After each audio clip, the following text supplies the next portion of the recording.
For this video, we're going to be talking about intertestamental unity. And what do I mean by that? You may think that I mean different ways that the Old Testament prophecies are fulfilled in the New Testament. Or you might think it's about how the authors in the New Testament use the Old Testament in their writings.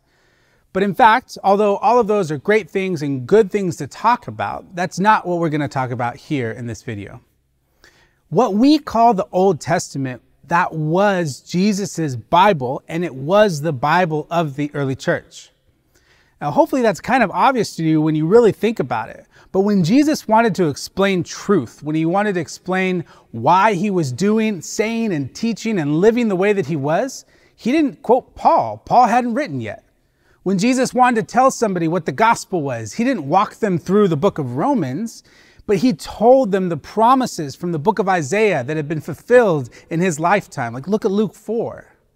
You see, when Paul writes that famously quoted verse in 1 Timothy 3, 16 and 17, it says, "All scripture is God-breathed and useful for teaching, rebuking, correcting, and training in righteousness, so that every servant of God may be thoroughly equipped for every good work." What does Paul mean by all scripture? Well, in the immediate cultural context, he primarily means the Old Testament. Now, I do think that that verse applies to the New Testament as well, but that's another class. That's when you get to New Testament survey. So what's the point of all this? The Old Testament, it is the scriptures of the New Testament characters and believers. I mean, think about it. Look at your Bibles. If you were to open your Bible and you just grab the Old Testament is 2/3 of your Bible. It's the majority of your Bible. And yet, for some reason, it's kind of neglected in our churches. Now, I'm only 30 years old, and right now, when I'm filming this, I've only been formally involved in church leadership for 8, maybe 10 years. But an observation that I've made is that a lot of the problems within the church communities that I've been a part of and that I've been witness to, these problems could be solved if people just actually knew and believed the entirety of their Bibles from the Old Testament and the New Testament. Now, I don't know how you were raised and what experience you might have with the Old Testament. Some of you might have been taught that the God of the Old Testament and the God of the New Testament aren't the same God. Some of you might have been taught that because Jesus fulfilled the Old Testament scriptures, whatever that means, that we don't need to even pay attention to or read the Old Testament scriptures.